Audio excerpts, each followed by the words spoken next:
I'm Martin Tyler, and you're listening to Harry Symeou.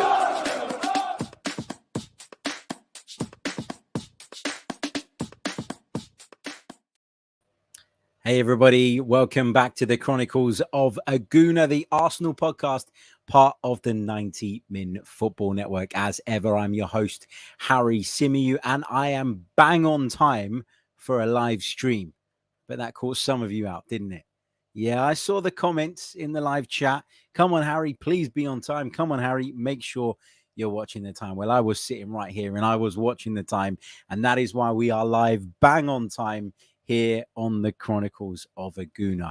What are we going to be discussing this evening? We're going to be talking you through the latest Arsenal-related transfer reports. There is lots to get into today. We're going to be talking Yuri Tielemans.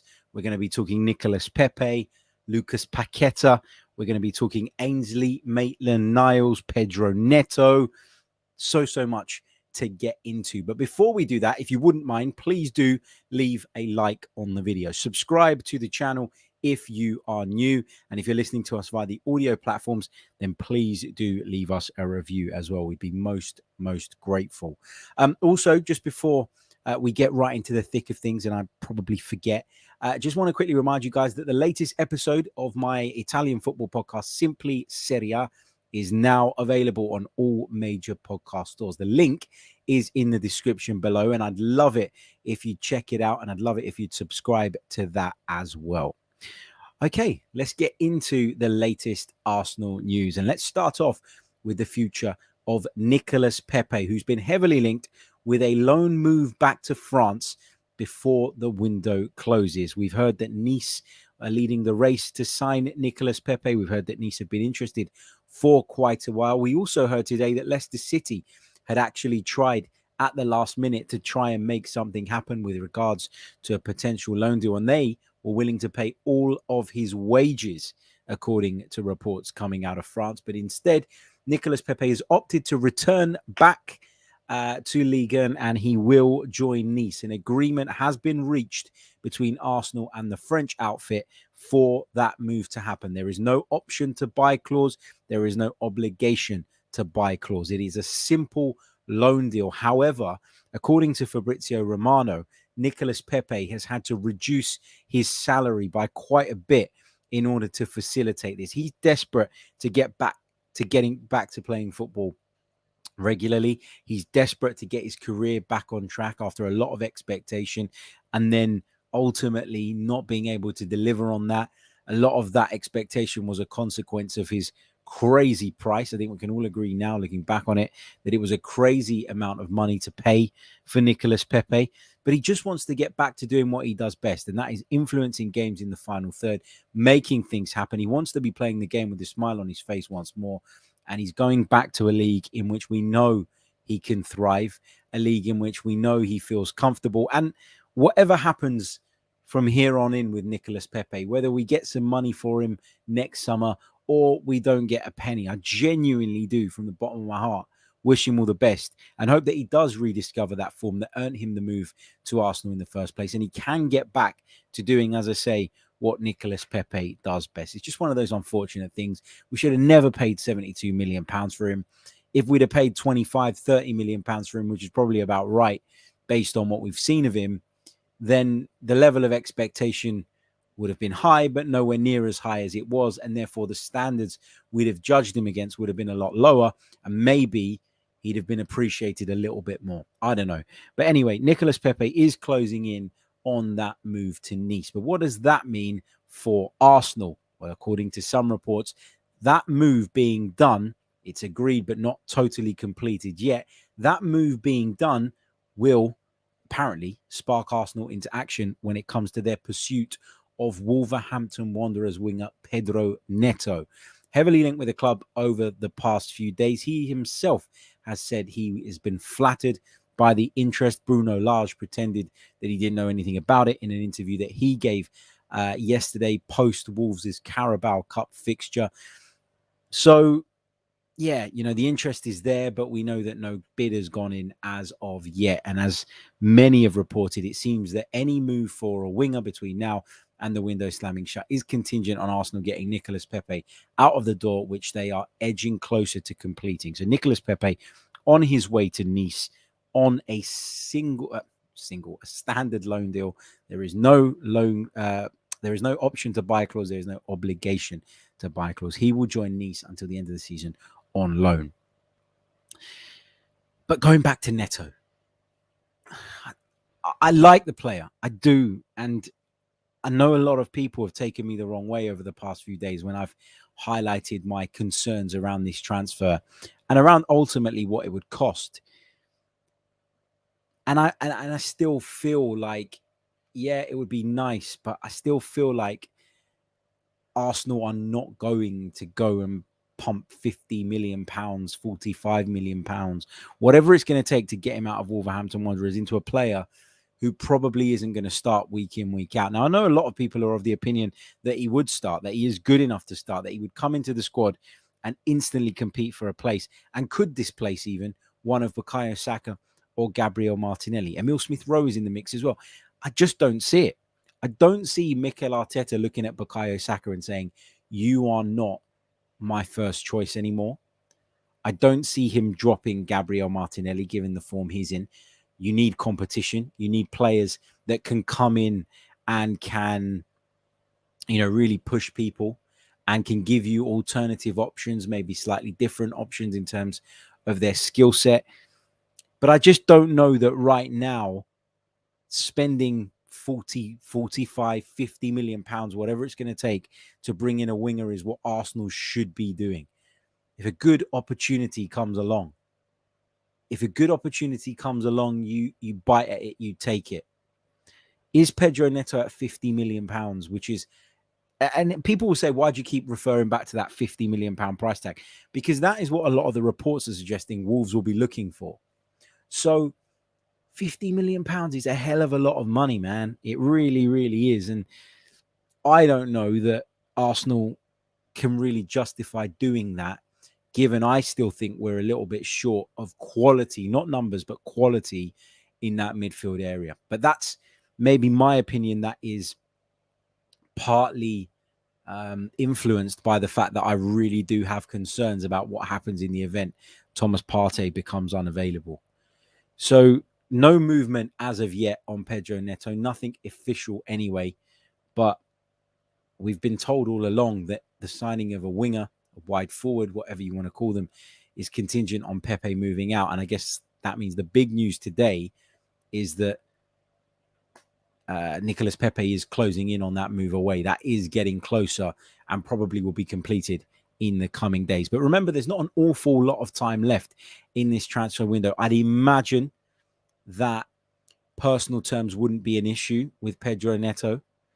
We're going to talk about Yuri Tielemans in a bit, another player that Arsenal are still being linked with and have been linked with throughout the duration of this summer, who, again, I don't think personal terms would be an issue with. But it's about breaking Wolves' resolve. Now, Wolves have brought in some players this summer, some really good players, I think, in Gonzalo Guedes and Matheus Nunes in midfield. Does that mean that they can part ways with Pedro Neto? Was that always part of the plan? Was that always a possibility? Is that why they were able to go and spend what they did on Matheus Nunes, for example? Or are they looking at it and thinking, well, we've done some of the work in getting those players in, to now let Pedro Neto go would be a step back? And I spoke to you guys yesterday about how I think the environment for Pedro Neto at Wolves is ideal. It's perfect. It's one in which he'll feel very comfortable. And at 22 years of age, he might not necessarily be in a rush to making that move. He might think that he can make it 2-3 years down the line, a year down the line, and feel like the most important thing for him is to be playing football week in, week out, and having the opportunity to strut his stuff in the Premier League. And I don't know that at Arsenal at this moment in time, Pedro Neto will be allowed to do that week in, week out. And that has to play a part in this, in the player's mind if he's thinking about joining Arsenal, but also in the club's mind when it comes down to whether or not they can justify spending 40, 45, 50 million pounds. I know people say, stop being an accountant. Stop worrying about the finances. Why do you care what he costs? But the fact is, that the reason this rebuild at Arsenal has taken much longer than any of us would have liked is because we did spend money frivolously. I can't even speak this evening. We did spend money frivolously on poor players. We overpaid for poor players and we got stuck with them. And it's taken us the best part of 3 years nearly to get those guys out of the door and start recruiting in a smarter way, in a more effective way, in a more efficient way, in a way that will help us on the pitch, close the gap on the sides that we want to be competing with. So when people say to me, why do you care about the money? It's not that I care about how it impacts the bank account per se. It's that I care about the impact that it has on our ability to then go and strengthen when we need to, and our ability to move players on later down the line. For example, how many times have people called Arsenal a soft touch in the transfer market? You know, and not just when it comes to buying players, but when it comes to selling players as well. We've had to dig our heels in this summer with a few players to try and kind of get rid of that stigma around Arsenal, that Arsenal are that club that you can just go and you can have a look at their players. You can strike a deal that sees you taking them on loan without really making any financial commitment. In fact, you can take some of their players on loan and they'll even bloody pay the wages for you. That is the reputation Arsenal have. And the only way you get past that is to recruit well, but to also dig your heels in at times and stick to your guns, even if at times it feels like you're cutting your nose off to spite your face. Hector Bellerin is a great example of that. We know he wants to go. We know he doesn't want to be at Arsenal. We know he sees his future in Spain. Arsenal could have easily terminated his contract up until now. And to be honest, I thought they were going to. Maybe they still will. But they've left it right to the end of the window because they don't want to be seen as pushovers. We've had so many other players in a similar boat, in a similar situation, that we've eventually backed down, and then we've given ourselves this reputation of being a soft touch. When we go in to buy players, people think that they can rip us off. Some teams don't take us seriously. Some players don't take us seriously because maybe they think the opposite, that we won't go that extra mile. The damage that was done to Arsenal because of the way we operated, etc., over the years is so deep running that it's going to take time to turn it around. And when I talk about it being with regards to selling players, also buying players, I'll circle it back to the Pedro Neto situation to give you some context and as to why I'm saying this and as to why I think that message is important, is because if Arsenal don't value him anywhere near £50 million, then we shouldn't pay anywhere near £50 million. This is not Rafinha, right? We were linked with Rafinha earlier on in the window, and Rafinha was somebody that you'd seen do it in the Premier League, be very influential, provide outputs, decide games with a struggling side in the division at times last season. And in the season prior, he was very effective too. Pedro Neto hasn't reached that level yet. He hasn't reached that Rafinha level. He hasn't reached that Wilfred Zaha level, you could argue. Not in the Premier League anyway. He's 22. Maybe he still needs a bit more time. But the point I'm trying to make is that Wolves' positioning on this and price on this is based on potential. And I get that. And it is something you have to factor in. And obviously, we want to buy potential. Obviously, we want to buy players that we think can go on to the next level. And we want to keep improving, but also with one eye on the future and building for that and making signings that we can then protect the value of, that we can gain value on and potentially sell or have success with. That's where Arsenal want to be. But if you don't think that Pedro Neto is worth £50 million, and I would argue that he's not, then you don't back down, you don't wilt, and you don't show yourselves to be a soft touch. There's a fine balance though, because if you do really believe in the player and you do it, then the narrative will be, look at Arsenal acting like a big club, wanted this player, went and got it done. We did it with Ben White, right? We didn't want to pay £50 million for Ben White. So we went in lower. And when it became apparent that we weren't going to get the deal done for anything less than that, because of how convinced we were that he was the right man, because of how convinced Arteta, Edu, and co were that Ben White was the right man, they just went, F it, let's do it. And they did it. And he's now an Arsenal player. There's a fine line between showing yourselves to be frivolous spenders and pushovers in terms of being bullied into paying prices that are just not fair and just do not reflect the market value of a player, and, you know, showing yourself to be a big club, a big, powerful force, and being able to get the people that you want and show them that you're dead serious about bringing them to your football club. Hard balance to find. And again, like many things at Arsenal Football Club, we're repairing damage from years and years and years of incompetence, from years and years and years of bad decisions. So that's where I am on Neto. No bid at the moment. I don't think he's worth £50 million. If a deal can be reached, great, happy days. But for me, the priority is still in midfield. And we're going to talk now about Yuri Tielemans. What is going on with Yuri Tielemans? Because this guy's name has been linked with Arsenal for God knows how long. And every time I pick up my phone in the morning and scroll through the latest headlines, every time I glance at a newspaper, every time I go online, the first thing I see is Yuri Tielemans to Arsenal. And the big question that I keep banging on about is, why the hell, if this was so straightforward, haven't Arsenal done it yet? Why the hell haven't Arsenal done it yet? Why the hell haven't Arsenal gone out there, met Leicester's asking price and done this deal? We keep hearing that the personal terms won't be an issue, that broad personal terms, I think was the phrase used, have been agreed between Arsenal and Yuri Tielemans. But then yesterday, last night, after we recorded our show, we heard about some crazy asking prices. We heard, first of all, from one outlet that Leicester were looking for £50 million, which is absolutely bonkers. We heard from another outlet that they were looking for 38 million pounds, which again, I think is over the top.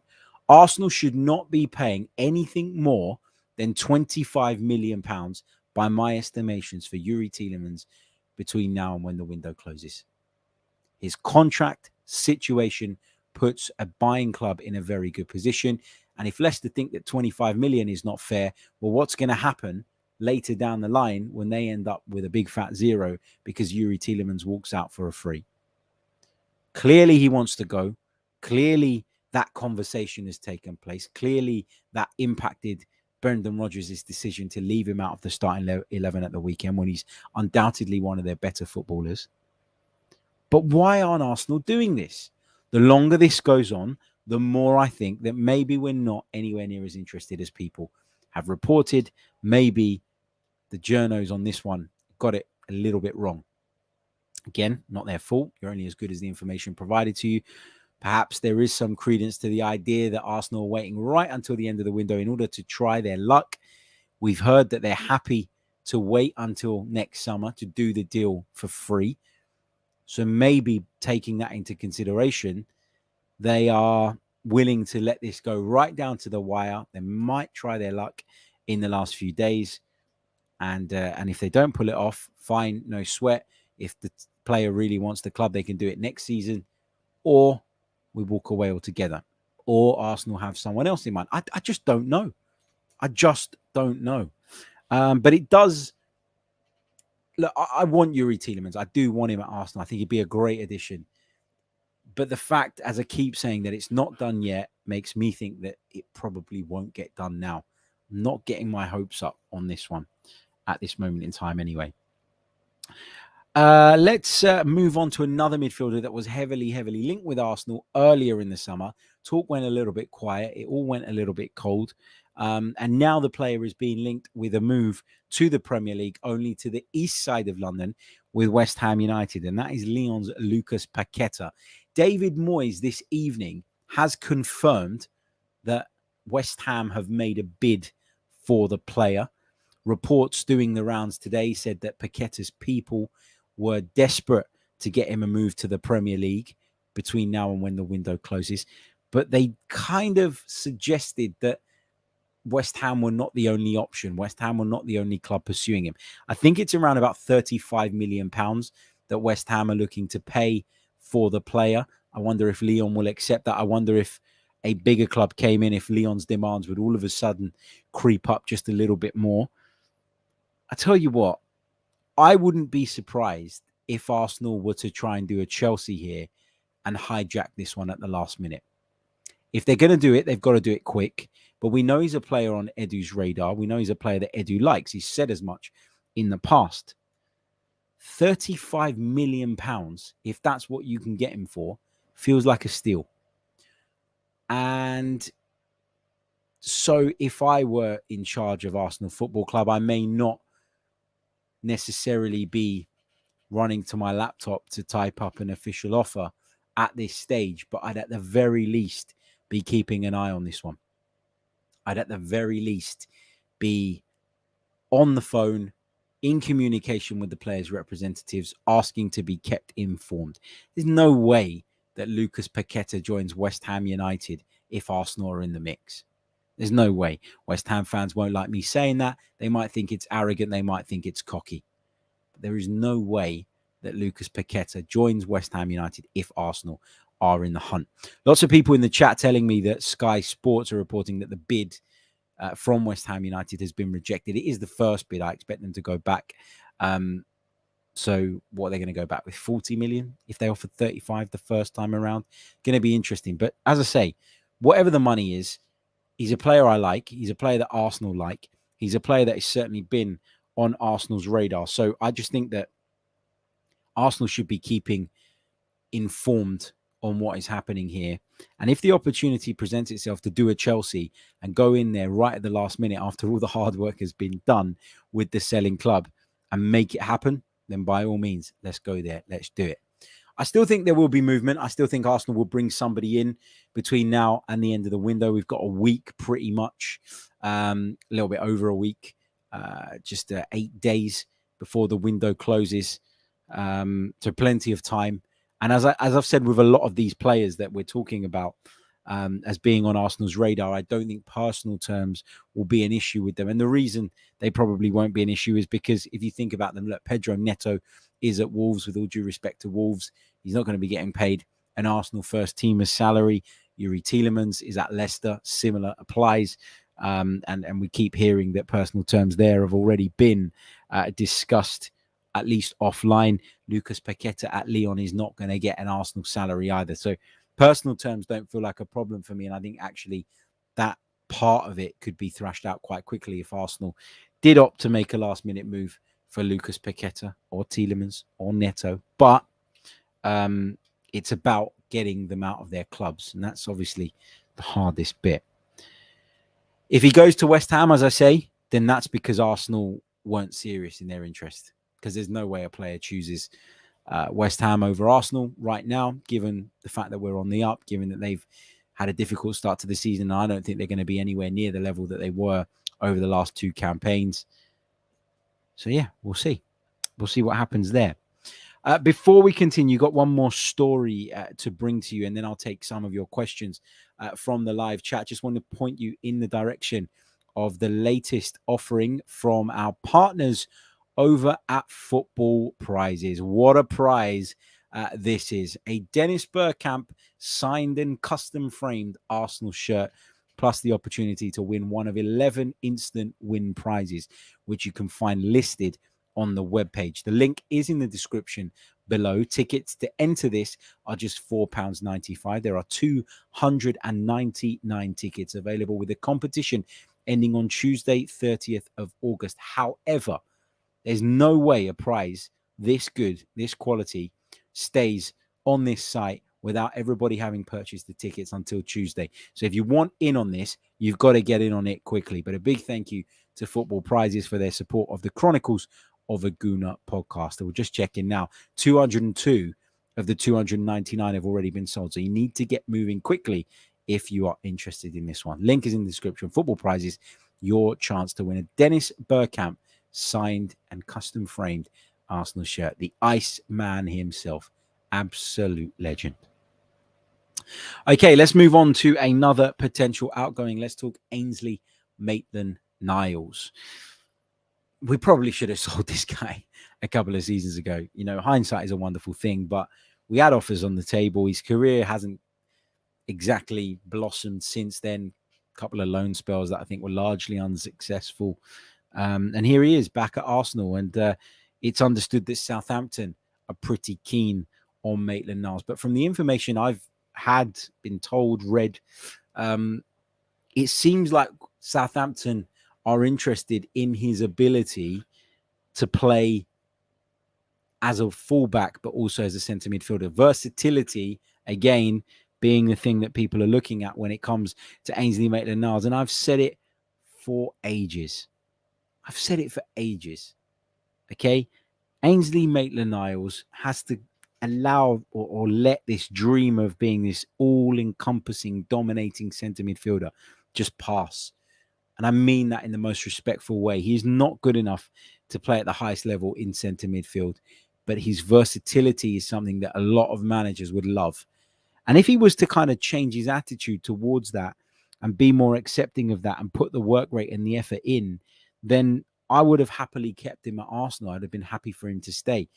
But I don't think he's displayed that. I don't think he's shown the right attitude, as I say, when it comes to his role within Arsenal Football Club. I think he thinks he's bigger and better maybe than he is. And ultimately, it's not going to work for him at Arsenal, so he's got to move on. Southampton feels like a decent destination for him. Don't know what we'd get given his contract situation, but he's one of those players on a list of a few still that we just need to get out of the door and we just need to move on from. So that's the latest on Ainsley Maitland-Niles. Could he end up at Southampton between now and the end of the transfer window? Okay, let's get some of your thoughts. Let's get some of your questions from the live chat. Start popping them in there. Sweet Munchkin says, Harry, did you hear what happened to Jez? I saw a couple of tweets sort of briefly explaining what happened. I don't know the details. I don't know Jez, but, you know, whatever his opinion is on Mikel Arteta, which is what I understand triggered this attack, which is absolutely bonkers. Nobody deserves that. And his wife was with him as well. So I wish them both a really speedy recovery from any injuries that they've suffered. It's not right. And I hope the people that did it get caught. You know, we all have different opinions on the game, and that's part of what's beautiful about it. We can vehemently disagree with one another. Sometimes we can get a bit animated and maybe over passionate, but it's ultimately only because we all want the very best for Arsenal Football Club. For that to happen is an absolute disgrace. And, you know, I've seen some horrible stuff on Twitter, people saying, oh, he deserved it. I saw one tweet saying that. I don't know the guy, but even if I thought that, you know, he was bang out of order, nobody deserves that. And I don't, for the record, because I don't know him. I don't know what his opinion is. I haven't heard him speaking on Mikel Arteta, so I couldn't really comment. But either way, to be the subject of an attack like that, to be the victim of an attack like that is utterly out of order. So wish him all the best and a speedy recovery, as I say. Okay. Safi Majid, going back to my comment about if we're going to spend £50 million, it has to be spent in the right ways. Safi says we're better off spending 50 for Milinkovic-Savic. I don't know that you'd get Milinkovic-Savic out of Lazio now for £50 million when you look at some of the other crazy prices that are being bandied about. Anthony Gordon, £60 million. The game's gone. The game is gone. £60 million for Anthony Gordon. 90 plus million euros for Anthony of Ajax is what Manchester United are said to be looking to pay. Another player who I didn't even mention, actually, which I probably should have because we were so strongly linked with him, Alexander Isak, in excess of 70 million euros. What the hell is going on?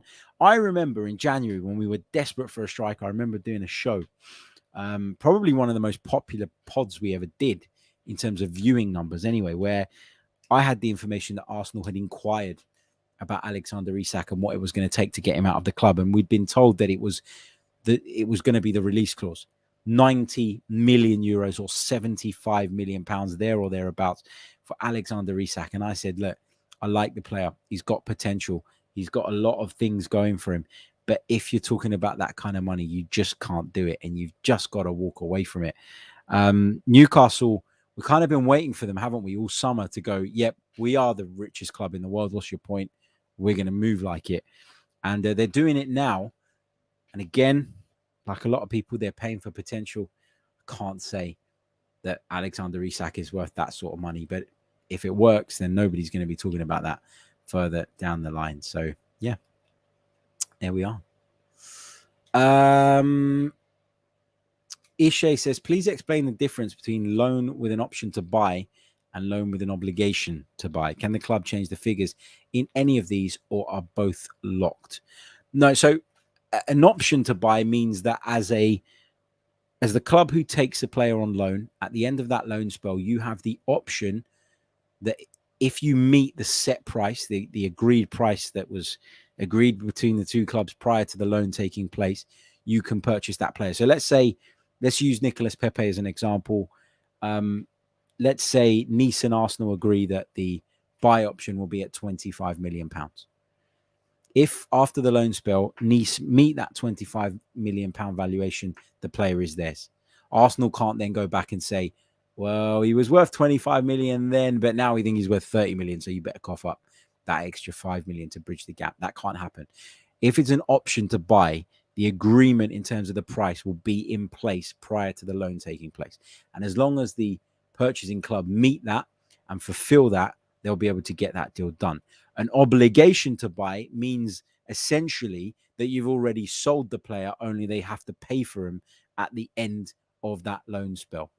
And sometimes you get different clauses in there. So you might get someone that says, we've got an obligation to buy if we stay up. So for example, Bournemouth, again, just using an example, might bring in a player on loan and say, if this player helps us stay up, we will be obliged to buy him. Let's do that deal and we'll pay for him later on. A lot of the time, that's just teams deferring the payment until a later date. But they are different, yeah. What else have I got? Steve says, any update on Bellerin's future? Not at the moment, but we do know that Barcelona are now interested. And we do know that although his heart was set on a return to Real Betis, if that can't happen, Bellerin would be open to joining Barcelona, the club where it all began for him. So, yeah. Again, nothing's happened yet. No movement yet. Nothing concrete on it. I do suspect that by the time we get to the last few days, Arsenal might have to do something like what I described earlier, which is terminate that contract, come to some sort of parting of the ways agreement with Bellerin in order for him to go and get the move that I think he deserves.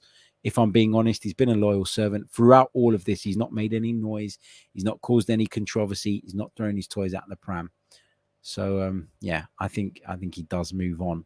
Whether it be Barcelona or Real Betis, though, or even somebody else in Spain, remains to be seen. Jid says, with the amount of versatility in the squad and the reality that not many teams make more than 5 squad changes between cup and league games, what would we do with 2 other players for any position?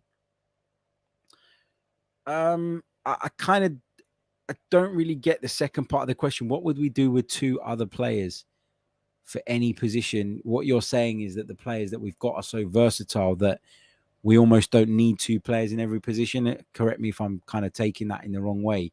But you're going to get injuries. You're going to get fatigue. You want to be able to leave people out so that they can recover in the way that we just weren't able to do at points last season. Talked about it time and time again, and I'm not meaning to pick on him, but I just think he's a great example. Bukayo Saka, in the second half of the season, at times was sublime, but at times he was running on empty. He was running on fumes, and we never had the quality nor the personnel, really, at least in terms of who Mikel Arteta could trust, to take him out the firing line. He didn't trust Nicolas Pepe to do that, clearly. Otherwise, it should have and would have happened a lot more. I don't think you can have too much depth. No, let me rephrase that. You can have too much depth because you can have too many players who are just on the periphery, not getting games, and ultimately being a bit of a distraction in and around the changing room, not being totally engaged. But we do need a bit more depth in certain areas. I really do believe that. As I've said, it's not just about numbers, it's about quality.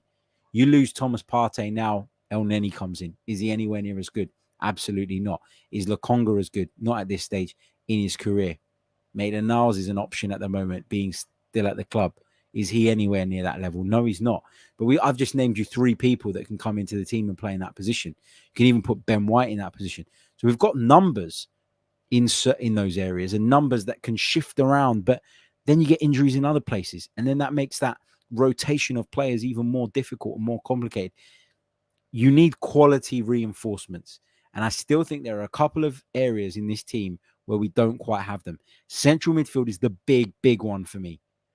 But also, and again, I think he's going to have a good season. I think he's going to be impactful. I think he's going to be very useful. But Eddie Nketiah to Gabriel Jesus, that is a big drop-off as well if we lose Gabriel Jesus. So you sometimes need, well, you always need quality. And I would argue that you need quality over quantity, but you do need a bit of both in this league. And given the number of fronts on which we're going to be fighting this season.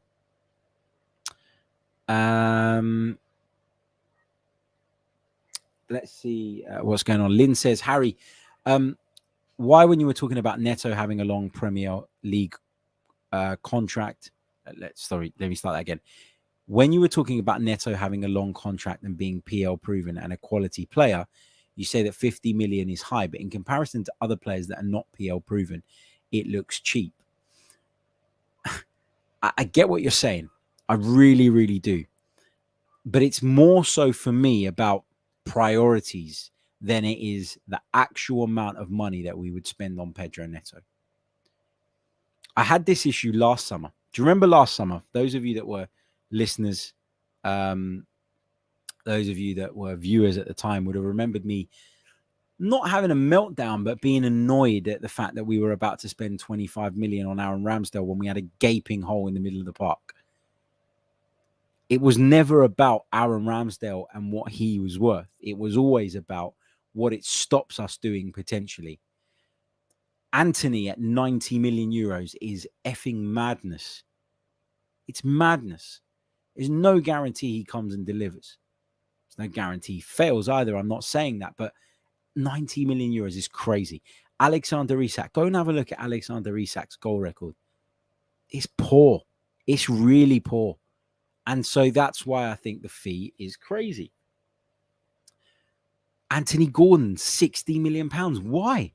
Why is he worth 60 million pounds? Just because some of the other valuations are outrageous, it doesn't mean that we need to get sucked in to paying outrageous money for people. I think, you know, there's an element of desperation with some of these clubs that we're talking about. Chelsea are desperate to get their squad a little bit more balanced after a lot of issues at the back end of last season due to Roman Abramovich, and then the issues they had to contend with there. Some clear shortcomings in their group at the moment need addressing. I don't for the life of me understand why Anthony Gordon is a priority, but anyway, it is what it is. But Chelsea are desperate. Everton are desperate as well. And so the two combining drives the price up. I don't think that when we see other teams go absolutely batshit crazy in the transfer market, we should just go, well, if they're paying that for him, then actually this is all right. Part of why we are where we are is because we've done that in the past. Part of why we are where we are is because we've not been shrewd in the transfer market.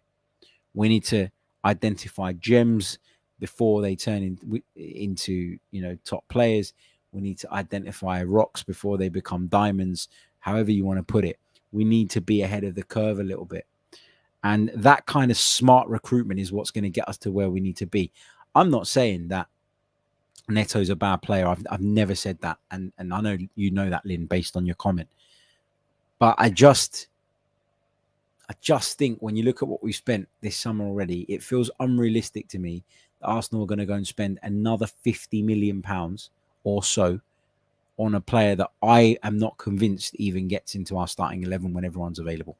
Just my opinion. There was a comment earlier on, which I highlighted because I wanted to touch on, from Sports Genius, who said, we bought Fabio Vieira for £14 million off of potential. We did. But you can take a couple of gambles like that here and there. I think Arsenal have done their homework on Fabio Vieira, and I don't think they believe it to be a gamble. But you can't, in our position, you can't take 2 or 3 of those gambles in a single summer. That's kind of my point here.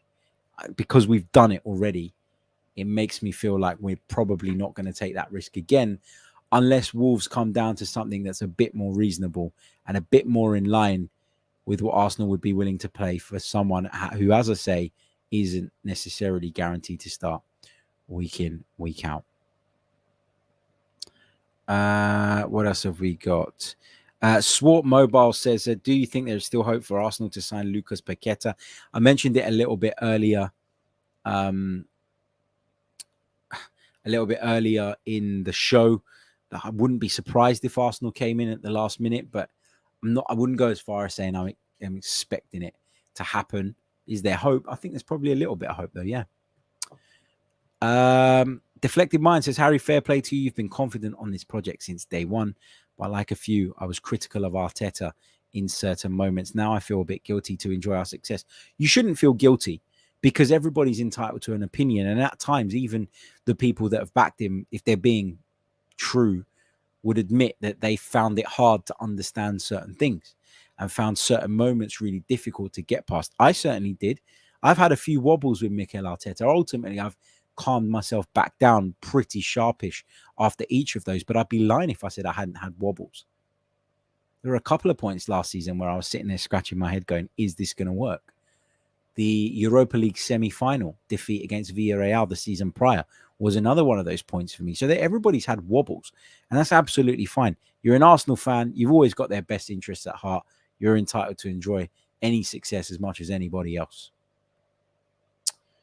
DV says, man's contradicted himself. Let me know why in the chat. Jared says, would you rather pay 35 million for Asensio or 45 million for Neto? I don't think that Neto is worth 45 million, and I don't think that Asensio is worth anywhere near 35 million. So my answer is I'd rather not move for any of them. Let me get that right. Let me rephrase that. I don't mind us moving for Neto. I just don't think it makes the most sense at the moment. If we've got the money, do it. I'm not going to be against it, but I just don't think it makes the most sense given other areas that I think need to be addressed first and foremost. Marcus Asensio, I don't want us anywhere near him. Marco Asensio, I'm not interested. Not interested. Never lived up to the hype for me. And yeah, just a player, not a player that I'd like to see us go out on a limb to sign, if I'm being honest. Let me take one more. Mahmoud Ahmed says, you say Neto ain't done it in the Prem. Last season, he was injured. However, the season before, when he was fit and only 19 or 20, he had 11 goals and assists in a team that scored 36 goals, which is 30% of their goals. Okay. 11 goals and assists. Is that groundbreaking? I know people always talk about Wolves don't score goals. Wolves are this, Wolves are that. You still have a responsibility as a player to make things happen, to provide outputs. Ultimately, if you go and spend 50 million pounds on a winger, you want outputs. You go and spend 50 million pounds on a winger, you want somebody who's going to come in and immediately elevate the level. If he comes in, he elevates the level in the sense of there's more competition on that right-hand side. But the point I'm trying to make, and the point I've made all along, is at no point in his career has he shown that he can produce more outputs than, for example, a Bukayo Saka or an Emile Smith-Rowe. And one of the things I had a problem with last season was the fact that I thought that those guys needed to do more, that those guys needed to give us more, and that our over-reliance on young players would cost us come the end of the season. And I don't think it was the main reason we didn't get the top four. I'm not for a second saying that, but I do think it contributed. The fact that they went through patches where they were really hot and patches where they were really not. And that is a problem. And so if I was in charge of Arsenal Football Club and I was going to sanction, after another big summer of spending, another £50 million deal, I would want someone who is going to assure me that my attack is going to improve straight away. I would want someone who is going to give me the outputs that I just can't expect from a group of young players still developing, i.e. Rafinha. That's why Rafinha was one I was really behind. And even if we had to pay over the odds, obviously it was out of our hands in the end because of his desire to join Barcelona. But had we had gone the extra mile in terms of an extra £10 million on Rafinha, I would have been okay with that. And I think his outputs would have justified that. You can't guarantee that Pedro Neto's at the beginning will. Again, not saying I don't want him, not saying he's a bad player. All I am saying is we need to think long and hard about whether this is the right thing to do if Wolves are going to dig their heels in and demand what I believe to be a really ridiculous price for Pedro Neto. We would be paying for his potential. It's up to Arsenal whether they think that there's enough potential there to warrant taking that risk. But I would argue that based on what we've seen so far, you can't really make an opinion or a decision on that potential one way or the other. Of course, you have to factor in that he plays for Wolves. Of course, you have to factor in that he's not playing for a top team. But you need to assess this. You need to work it out. For example, is Pedro Neto's output going to be more beneficial to the team than bringing in a midfielder who can replace Thomas Partey, maybe not to the same level, but to a closer level than someone like El Neni can or Lokonga can? What's more valuable to Arsenal over the course of the season? I would argue that we've got options wide. We've got Saka, we've got Martinelli, we've got Smith Rowe who can play there. Jesus can play there if you need him to. Nketiah can start from one of those positions. So I would argue that actually there's more value in bringing in a midfielder in the event that we lose a key midfielder, because we really suffered from that at the back end of last season. It even led to us changing our shape and system. I would argue that there's more value in that. In an ideal world, we want both. Are we going to get both done between now and the window closing? I don't think so. It's all about priorities for me. It's not that I don't like Pedro Neto. It's not that I don't think he's a good player, but it is all about priorities. And he, for me, personally, is not the priority. Like him, good player, but he's not the priority. Okay, I am going to leave it there. We've been going for about 46, 47 minutes. Remember, check out Football Prizes. They've got a Dennis Bergkamp signed and custom framed Arsenal shirt up for grabs, plus the opportunity to win one of 11 instant win prizes. We thank them as always for their support of the podcast. You can find the link in the description below. Check out this week's Simply Serie A. Really good show, really good deep dive into Juventus and Dusan Vlahovic, who was very, very heavily linked with a move to the Gunners as recently as January. Do check that out. Please do leave a like on the video, because we haven't even got 200 on the board, but there's well over 500 of you watching. So what is going on there? Let's get that up to at minimum 250 by the time the stream ends. Like, subscribe to the channel if you're new, as we continue to push towards the next milestone. And if you're listening on audio, please do subscribe and leave us a review. I'll be back tomorrow with some more Arsenal related content. Until then, take care of yourselves, guys. All the best. I'm Martin Tyler, and you're listening to Harry Symeou.